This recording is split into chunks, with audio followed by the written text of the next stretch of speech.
A lot of people struggle with the annotative dimensions and text in AutoCAD, so that is what I am going to show you today.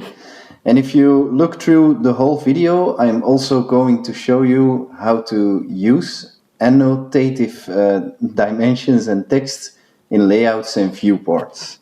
So let's get started. So what you're seeing here is what I mostly draw in AutoCAD, windows and doors in buildings. So you see the facade here and some dimensions. So if you look down here, it's 1:2 scale. So all these dimensions are in this scale. I can set this scale to 1:10, and if I draw a dimension now, so from here till here, and you can see the text is bigger on this one. That's because if we go to the viewport later in this video, the text of this dimension and this dimension, when you print it out, will be the exact same size, although it's in a different scale.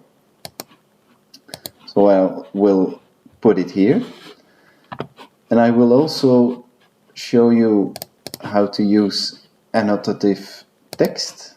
So we're gonna input some text here, window 1. As you can see, this is bigger than the text of my dimensions here. That's because we're in the scale 1:10. So I will put this text here.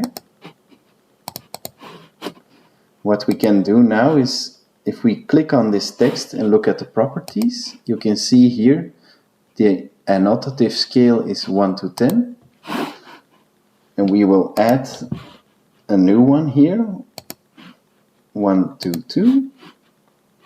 Click OK.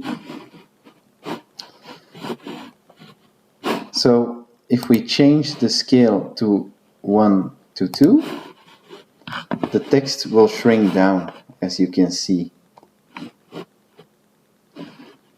And that is going to matter if we go to the viewport on the layout,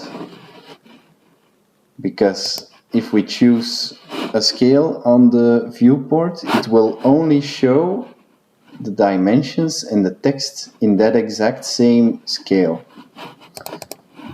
So that is what we are going to do now. We will go to this layout here, the horizontal of our window. So you can see all the dimensions here. And these viewports are in the scale 1:2. And the viewport down here is 1:10. So the text that we added earlier was also 1:10, and this dimension was also 1:10.